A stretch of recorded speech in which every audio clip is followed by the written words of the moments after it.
Let's see, and then I was Piccolo. Piccolo's like way down here. And I've said this a billion times, but I've always believed that Piccolo's only job in Dragon Ball Z is to give directions to Gohan. Which is, Gohan, go! Gohan, stay! Gohan, do it! Don't do it! Do it now! Do it later! Gohan, don't do that now! Don't go! Gohan, wait! Climb down, stay there! Roll over, play dead! I'm using the power of my sun fist to blind you! Ow. That hurt. That hurt.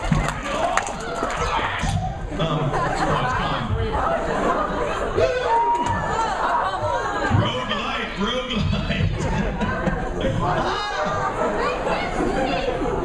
Whoa, okay. Hello. Dragon Ball in my vision, right? So we did. So it was Piccolo. And then Yamcha's like way up here.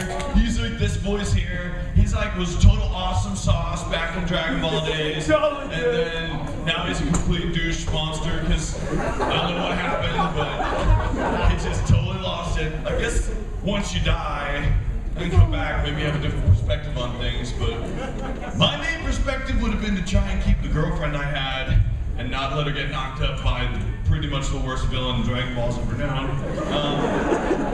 That's cool, whatever. Bulma's a deep character. There is Raccoon. He was like this. Some people say I kind of didn't do the most appropriate voice for him, but I thought it made perfect sense. And then you just take Yamcha's voice and you give him a bit of an Aussie accent. You're like, all right, Captain, I gotta do it, mate. And that was Jace. And oh, and Zarbon. All I had to do was harness this voice that I didn't know I'd be doing yet. Because little did I know that Zarbon was going to turn directly into a Yame. And of all the stuff I've done, I spent like 2 weeks of my entire life working on this show about this flamboyant dude who wears dresses. And more people love Ayame than almost anything else I've ever voiced, ever. So yeah, he was quite sexalicious, I guess. If you're into that kind of thing. Let's see. I've done some stuff after that. Oh yeah, and then once Dragon Ball Z was over, they took on this show about this dude who was really tough and he had kind of like red hair and he had a pinky finger of love. Yeah. He was like the coolest ever. And he had a sword. And he was real smart. And of all the characters I've ever played, actually, what's funny is I felt really the closest to Kuwabara in a weird way. I wasn't tough like him, but I'm just about as stupid as he is. He's stupid with a lot of hidden power, so I guess it all worked out for the best, eh? Then after that, you guys are gonna have to help me on this. Oh, I played this guy named Jigen in this show called Rupan the Third. He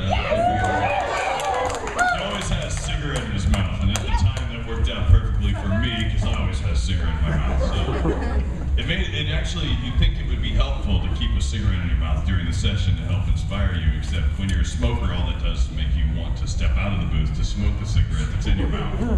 So that wasn't awesome. Then a few years went by, and and then there was this video game for this company called Square Enix that they did this game for this anime series, and I played this huge dude that's only like 7.5 feet tall, never wears a shirt, and he sparkles! He's the guy who never wears a shirt that has been passed down the awkward people line for generations. What's funny is we did the video game, we dubbed the game for that before we actually worked on the series. So technically, I was the first director for Full Metal Alchemist, and I'd seen all all the episodes I could possibly see, all the episodes that had been released prior to doing it, and I can really see why people love that freaking show. It is a damn good show. Like I'd seen a lot. Whoa. Is that me? Hold on, I've been blackout. That was freaky. I've seen a lot of anime, and that was probably one of my favorites because it was it definitely walked this fine line of like comedy and real serious show, and it had a really rich story. And still does. I'm really happy because I'm still playing Armstrong in the Brotherhood series, and it's awesome. Yeah. So far, and the boys are still in Risenball practically. He's had more voice work in the first 30 episodes than I had in the whole series. Because in the original series, he shows up, he's like, I'm huge, boys, and then by the end of the series, he's just like, I understand. Yes. Secret. And that's it. I'm so happy they're back together. And then so because when we go in, that's the sucky thing about playing kind of a comic role that's not always in the show, is that you kind of lose focus on what's going on in the show. Because when you go in to record, they may record you on one episode, you may only have 10 and then you don't know anything about the story, and they go to the next one. And maybe they tell you the story, but it's just so quick that it's hard to kind of follow. All right, so where am I in the chain of things? I need to almost open up my phone because I kind of remember, if you guys start remembering some of these things, let me know. After that, I worked on a show called, there's What about Shin-chan? Speed Grapher. Did you guys watch that? A crazy, awkward show about a dude who can kill people with his camera. That's super dope.